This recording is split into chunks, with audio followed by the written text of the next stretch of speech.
As America embarks on its America First foreign policy, a lot of non-Americans are feeling, well, kind of unwelcome. In fact, dozens of countries have already issued travel advisories to their citizens amid the crackdown on immigrants here in the United States. And some, such as Canada, are just saying, we don't want any part of the United States as, well, President Trump just moved to Toronto, Canada from Raleigh, North Carolina. Travel to the U.S. right now. Do you feel like your friends and family feel comfortable traveling there? No.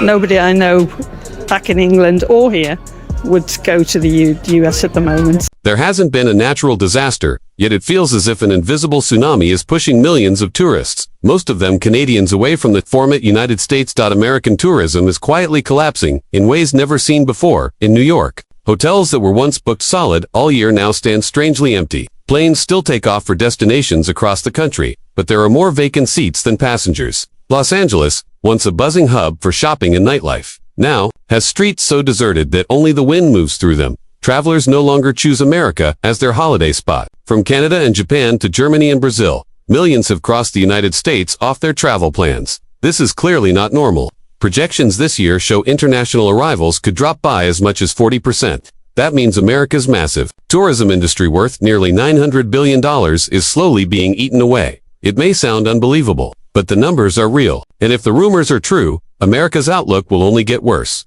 The issue goes far beyond lost revenue.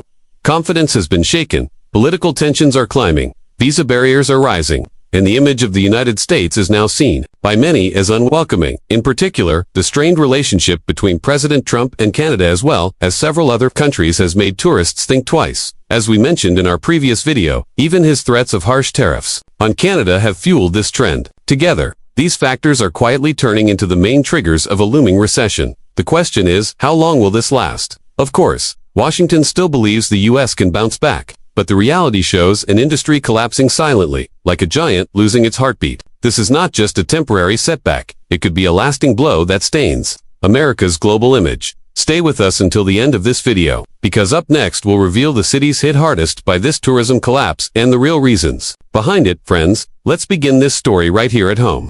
In Canada, it's well known that Canada and the United States have been close neighbors and partners for decades. But as we step into 2025, that relationship has taken a sharp turn for the worse.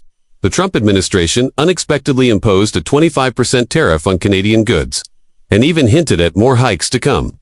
This was nothing less than a blow to Canadian pride. In response, Ottawa acted quickly, urging citizens to stop choosing the U.S. as their travel destination.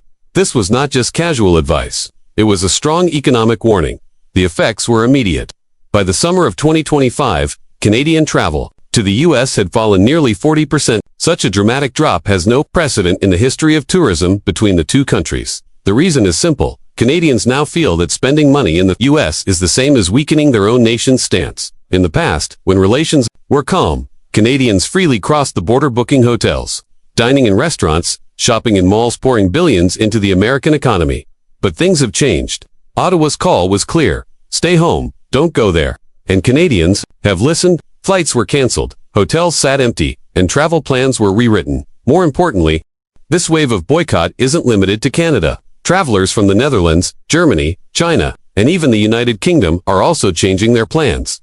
Official data shows that in 2025, international arrivals to the U.S. will fall by nearly 10%, adding up to losses of about $20 billion. So where did it all go wrong? Hotels that were once full are now deserted. Restaurants are barely running. Airports see fewer travelers than ever. The money that should have flowed into America's tourism industry is now being spent in Europe, Asia, and Latin America. A large share of the U.S. tourism pie has already been eaten away, and yet the Trump administration has so far failed to present a clear solution. Only a handful of tourism businesses close to the government have tried to lure back visitors with slogans like, "America is waiting for you." But just how severe are the actual losses? Let's dig deeper into the numbers. In 2019, just before the pandemic hit, international tourism brought the United States more than $300 billion. That number reflected only what foreign visitors spent while inside the country. But when COVID-19 swept across the globe, this massive source of income collapsed almost overnight. As the world gradually reopened, many regions, Europe, Asia, and even Latin America, started showing recovery. The United States, however, showed the opposite. By the end of July, the unusually quiet atmosphere was still obvious. Summer is traditionally the golden season for us tourism Theme parks like Universal Studios and Disneyland are usually jam-packed to the point of standing room only. But this year, the scene could not be more different. Only a handful of families appeared. The familiar hustle and bustle had vanished. So what exactly is happening in the United States? Are travelers really turning away? Forecasts show international visitors' spending is expected to fall from $185 billion to below $168 billion. That means in just 1 year, America could lose around $17 billion. And the cause is not that people no longer want to travel. In fact, global demand for holidays is higher than ever. Flights are full, hotels are booked, tourist cities are crowded. Yet one detail stands out. These crowds are not heading to America. Instead, they are choosing Europe, Dubai, and other destinations. The issue isn't the cost of airfare or living expenses, it comes from something much deeper. People have gradually lost confidence in the United States. Harsh White House policies in recent years, repeated trade disputes, and steep tariffs on allies have badly damaged America's global image. The most telling sign is this. While governments impose sanctions, ordinary citizens have found their own way to express disapproval. Quietly, they change their travel plans, cancel tickets to America, and head elsewhere. This is a form of silent resistance. No protests, no loud slogans, just a quiet decision that strikes the U.S. economy like a sharp slap in the face. For those paying attention, the trend is becoming clearer by the day. In recent weeks, airline bookings to the U.S. have dropped sharply. Canadian products are disappearing from store shelves. Hotels are no longer filled to capacity. And most importantly, the flow of money is shifting into other economies. Now the situation has taken another turn. It's not only Canadians who are involved. Countries often seen as rivals to the U.S., including China, are also part of the shift. Beijing has sent a subtle but unmistakable message to its citizens. Reconsider traveling to the United States. The reason is no mystery: the sky-high tariffs imposed by President Trump on China, along with other aggressive policies. What makes this even more significant is that, for years, Chinese visitors contributed millions to the U.S. economy, especially in the luxury travel sector. Five-star hotels, upscale restaurants, and exclusive tours once rolled out the red carpet for Chinese tourists. But today, that picture has completely changed. Hotel lobbies are silent. Restaurant tables sit empty. At times, Americans dismissed China's role. But when you consider its 1.4 billion strong population, the reality becomes impossible to ignore. This shows that the decline of U.S. tourism is not limited to China or to Canada. Every year, millions of Europeans, especially from Germany, France, and the Netherlands, would routinely travel across American states.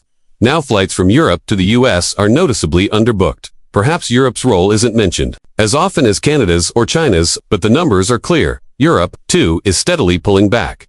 Trump's heavy tariffs on steel and aluminum have left Brussels deeply unsettled. According to internal sources, the U.S. has also slashed tourism promotion budgets, tightened visa rules, and reduced diplomatic visits to Europe. The result is clear: to see a sharp drop in hotel reservations. While Europeans limit their trips to America, more and more American tourists are heading to Europe instead. This isn't just an economic story. It reflects a deeper shift in confidence and in how the United States is seen around the world. A nation once celebrated as the symbol of freedom is now, in the eyes of many, viewed as an unstable destination. Trade wars have left scars not only on economies, but even in the suitcases of travelers. The World Travel and Tourism Council estimates that this year alone, the U.S. could lose up to $15 billion in international tourism revenue. That money will no longer be spent in Las Vegas, Times Square, or on the Brooklyn Bridge. Instead, it's flowing to other countries. For example, hotel bookings in resort towns like Bar Harbor, Maine, have dropped more than 70%.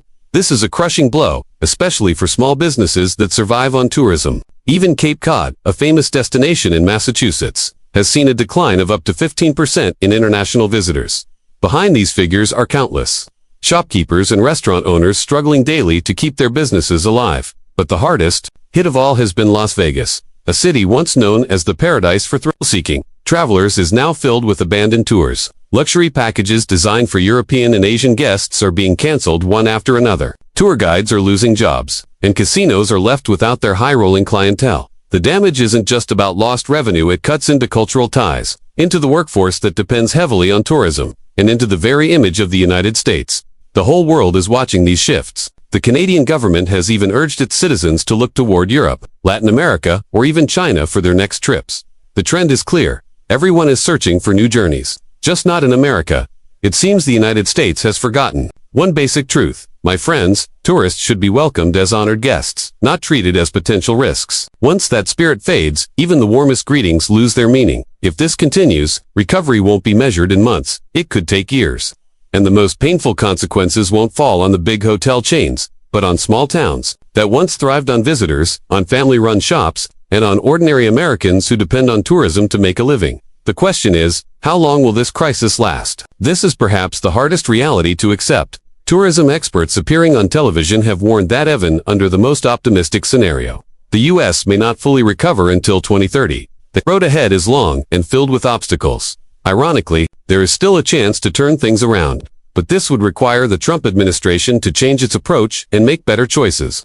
Judging by the current state of affairs, however, that glimmer of hope seems faint. One obvious example is the visa process. It was already difficult in the past, but now it has become a full barrier. Applicants must wait months, endure complex paperwork, strict fingerprint checks, and intense questioning at entry points, all of which scare off millions of would-be visitors. One Canadian traveler recalled his experience at John F. Kennedy Airport. Just as I was about to enter, customs made me sit for hours simply because I had an Italian sausage and cheese sandwich in my bag. It sounds absurd, but because of such experiences, several European countries, including Belgium and the Netherlands, have formally warned their citizens that even holding a U.S. visa does not guarantee entry. Even Canada, America's closest ally, is now advising its people to be cautious when traveling south, citing overly strict security measures. Think about it. A tourist may be willing to risk eating street food in Paris, yet cancel a trip to New York just to avoid hours of questioning at JFK Airport. And this very feeling is pushing travelers to spend their money elsewhere, anywhere but the United States.